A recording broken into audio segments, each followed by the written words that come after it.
Oh, hi everyone, I'm just going to quickly get straight into this. So if you're new to me, my name's Claire. This channel is about helping you on your twin flame journey, because Lord knows we all need help if you're truly on one. Right, okay, so I'm going to do a Divine Feminine, Divine Masculine card. This is for your Divine Feminine, your Divine Masculine inside you, and whatever's going on in the connection. And it might not be yours. Right, what have we got? So this is Saturday's one, but these are timeless. Let's just see. Got Beauty for Divine Feminine, Masculine, Ethereal Touch. Oh, now that's interesting, because that's the one that, remember, it came out yesterday or the day before, recently anyway. Angel of Jupiter Awaken. Ooh. Jupiter's in Taurus. And there's that one again. Earth Angel, Earth Angel. And here's another really interesting synchronicity. I was watching Back to the Future again, which is what that song's from. Distant shores. Ooh. Someone may be travelling across distant shores to see their lover. Right, what have we got here? 58. Oh my god, I just opened the book at that as well. Right, I'm going to read that one first because I opened the book at. Oh, fuck's sake. I'm tired. It's not that late, but it's like 5 to 7, and I've been.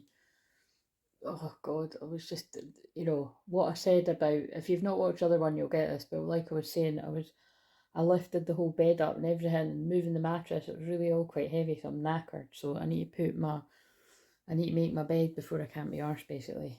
And this is what I meant. That's quite interesting. That's a metaphor, because when I said it earlier on the other video, I was like, I need to calm down. It's only 3 o'clock, but it's because I knew I could easily waste the hours until. I mean, that's 4 hours. It's about to be 7 o'clock now. Do you know what I'm saying? So, and I haven't wasted the hours. I've made my tea. I made, well, actually, we made yesterday when my niece was here for tea. It was so fun. Like, I got her to help me making fajitas, and she's really. I just looked at 222. She's really fussy when it comes to food, right? But I would say I'm like the only one in the family that can get her to try new things and that. But it's just, I always see it as a challenge.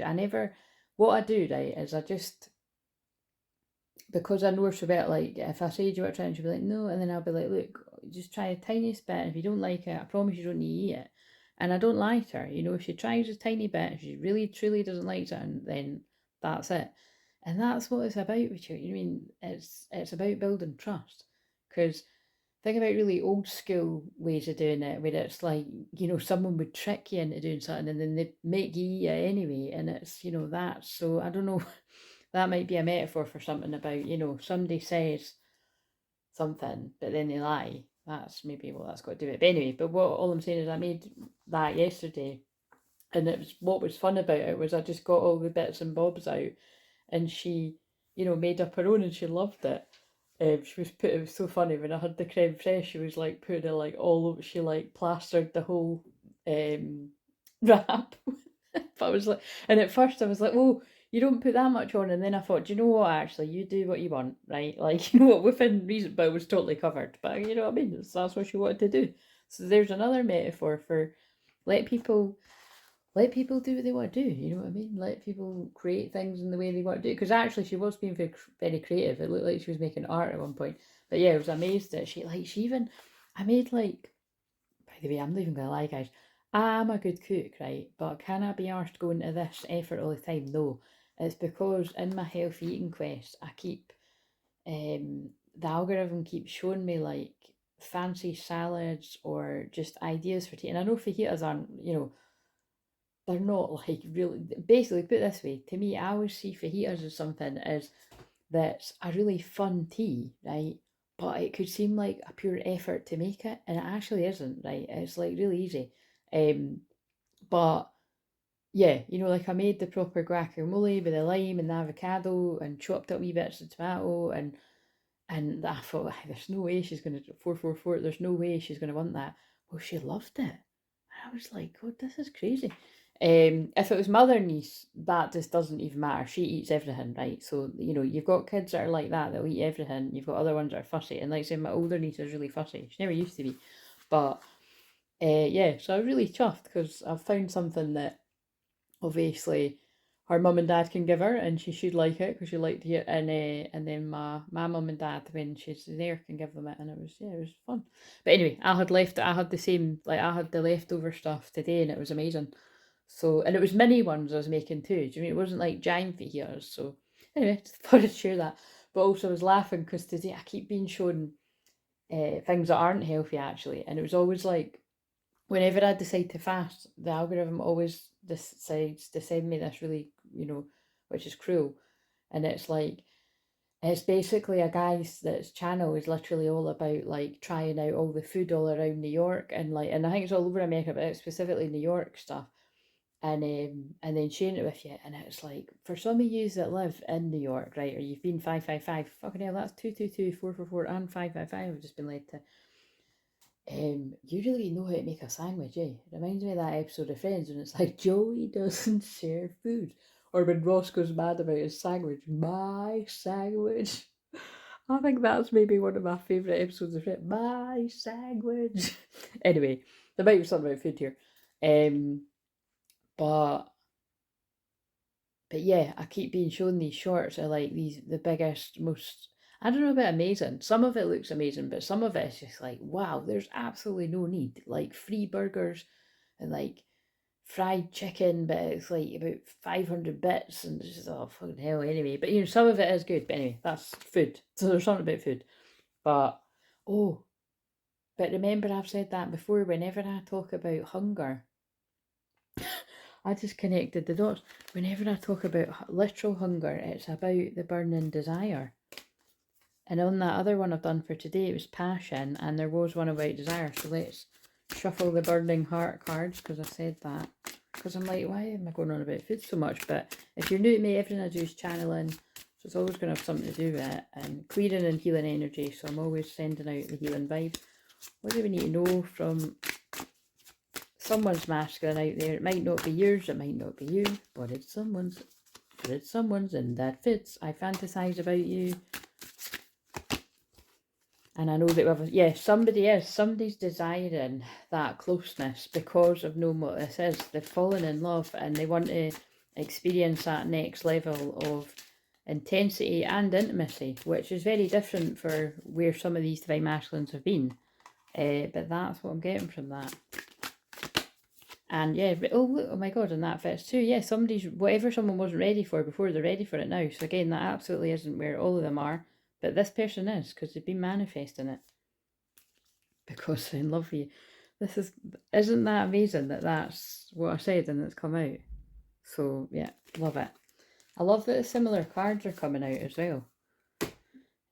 Like over the next few days. Anyway, so I need to get on with this because I might not film tomorrow, so I might just leave it at this. Spirit is present in your very touch at this time, and this is the masculine's card, but this can be divine feminine's masculine side. I'm mixing them up because the twins I'm picking up on, you're very merged. Like, you know, I'm not meaning to do it, it's just that I keep mixing it up. Spirit is present in your very touch at this time, and you're having an impact on the world around you, particularly your close relationships, in ways that are far more profound than may be immediately obvious. The touch of your soul is ethereal, spiritual, light and sound. It moves the heart and opens open pathways of possibility through love, faith and trust that would otherwise be impossible to access. Trust in the presence of the divine in your touch, physical and spiritual. Again, this is fitting with those cards as well. I feel like somebody wants to express their love. Trust in the presence. Oh, I just read that bit. Your healing presence is making waves of love rise and stirring the world, and the divine lives and breathes through you, beloved. But this is also about, because it keeps going on about the healing of the world, this is what I always say, that twin flame unions heal the world, because they do. When you're finally allowed to get to your twin. Remember that through the sacred temple of your body gifts, that's interesting. I said something very similar. There was a card at the temple that came up in the other one today. With your hands through which to hold and give is the soul within the flesh that renders touch a sacred healing. This oracle guides you to accept and embrace your healing abilities and to trust that you can feel your way through life by opening your hands to receive and taking hold of the opportunities that are presented to you. You're meant to touch the world with your spirit. And I feel it as you're meant to touch the world with your spirit and the divine union that you're going to be in, if this is for you. In a world of no coincidences and no mistakes, you were heaven sent. I thank God for the opportunity to know you, to experience your kindness, your generosity, and most of all, our love. How long I have waited to open my heart, to bare my soul, to let my power comfort and my arms hold, to let my wisdom counsel and my love awaken. While this is only the beginning, when I look in your eyes, I know. So many synchronicities. It was only in yesterday's or the day before I was actually talking about how intense the connection is between twin flames, eye contact. And also what I just said there about somebody wants to express their love. I mean, that, yeah, it all just fit. So here's the feminine's card, but the masculine's feelings, which masculines are very much in their feelings. Guided to explore that. Yeah, I think I am just going to read tomorrow's tomorrow because it's too much. So maybe the emotions are too much for somebody to take on right now, or they were too much for somebody to take on board before, but now they want to. Beauty. To celebrate the... Oh, and it is... Oh my God, listen, it is Divine Feminine. To celebrate the Divine Feminine is to honour her beauty, her endless bounty and abundant creativity. You're a vehicle of her beauty. And you are Divine Feminine. And this is Divine Feminine's card. This is the radiance that has nothing to do with soul-destroying cultural stereotypes based on physical appearances. It is the radiance that comes from feeling beautiful within, of allowing all that you are to shine through you, to be witnessed in the world. Do you know, before I read the rest of this might be a really weird example, but I do get it. 11:44. My niece was watching, well, I recorded it because it sounded like something she would like, and I was right, because it was actually, I mean, I went through it, you know, I went through the kitchen at certain bits, but I watched most of it with her. So if you've got kids or that, they might like this. It's called Snow White and the Red Shoes, I think, or something about red shoes and Snow White, and you'll find it. Must have been recent. But there was a bit in it where it's like, from what I could gather, it's this prince has been split up into different little, I don't know, like troll-like people. So it's like, basically, I felt it was like a metaphor for the shadow, right? But like all different parts of someone. But basically, it's a handsome prince is showing up as, well, a not so handsome prince, and he falls in love with Snow White. But what was the bit I missed, because I was going in and out of the room, was when she has these red shoes on, she's like beautiful and slim and, you know, whatever the stereotypical beauty is. And then when she takes the shoes off, she's a bit bigger and not, you know, and just, yeah, just kind of, well, basically, I liked it. I liked what the message was. It was teaching, you know, for once I felt the message was, you know, not to be so superficial, because it was like, so basically, anyway, just watch it yourself. But there was something about a curse that was put on the prince, and that's why he was showing up like that. And then when the curse was broken, obviously through a kiss, they both see each other for who they are. So it's, you know, it's very much a similar thing. But that, what I thought was quite different about that was, it was like when he actually got to be what his true form was, and it was like she then. So I don't know. It's really hard to explain actually, but there must be something in that it's like looking past materialism and like the token whatever somebody deems to be beautiful. Because as I say all the time, beauty is in the eye of the beholder. Like, you can have the most typically beautiful man or woman, but they could have a really ugly heart and be treating people like shit, and then they suddenly become really ugly. You know what I mean? I think we can think of loads of famous people like that, and loads of people you probably know. And then you can have somebody that might not be the stereotypical beauty of a man or a woman, but because they're like the nicest person ever, or they're really funny, or, you know, I mean, I do feel as well like that whole laughing somebody into bed thing, that is real. You know what I mean? Like, I bet we've all experienced it somewhere. You know what I mean? It's so I don't know who I'm saying that to, but hey, that's what's going. But there's something here about not don't judge a book by its cover. That's probably the message that kids' film was given. Anyway, let's move past. You're being asked to let inner beauty become one with your physical self. Yes, it must have meaning. You don't have to change the way you look to become more of divine beauty than you are. You just need to change the way you look at yourself. Behold the divine within you. That's what true self-acceptance is. You know what I mean? Like, over the years, right, I have been what my ideal, what I would consider being my ideal weight would be now, you know what I mean? And I didn't feel so good about myself. Whereas now I'm carrying extra weight, but I love myself unconditionally. So although, yeah, I would rather be that weight, because I love myself unconditionally, you know, I'm like, right, I would rather be this weight, but I love and accept myself the way I am right now.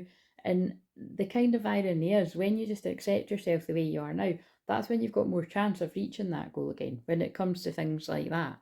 And then that's just another message about detachment again, you know what I mean? But you've got to love who you are right now, because otherwise you're always wishing your life away, or you're living in the past, or yeah, very interesting. You are in the process of healing past wounds about your appearance, your body, and your sexuality, finding purity in all of yourself and becoming ready to share that with others in a deeper and more open way without shame or self-criticism. Really fits. This actually fits with the video from earlier, because the video from earlier, as deep as what it was, and it won't resonate with everyone, there is a stronger message there about if you've ever had anyone ever, or even if it's just society, make you feel like you're not good enough, you can heal from that and you can allow people in again. That's beautiful. Take your time and fall in love with what you are, and then you can become not the victim of others' own projected shame, but love necessary for the shame of the world to heal. And that's beautiful, and that is so connected to the video from today, because that is the message. No matter how much pain you've went through in the past, you can heal from it, and you can find like love that will treat you right, if you're brave enough to go there, you know, to trust again. And this is everything that I help people with. So that would be my therapy. You know, I can help you in a session, but if you're needing that deeper level of healing, it would be therapy I would recommend with me, you know what I mean? Or wherever you're going to go for therapy, because it's not just therapy with me, it's healing and therapy and coaching and everything. But it's, you know, that's definitely, if you resonate with the one from earlier, you'll see what I mean. This oracle indicates a significant change in self-perception taking place within you, and an ability to love and accept yourself more completely than you ever have before, quite simply because you've grown and there's more divinity awakened in your heart than ever before. I can't believe that says that, because I've never read this before to my knowledge, and that is so what that film was about too. The nature of the divine is love, and you're realizing that you don't have to change to be beautiful. Allow this development to grow swiftly and embrace your uniqueness, beloved, your exquisite flower in the heavenly garden.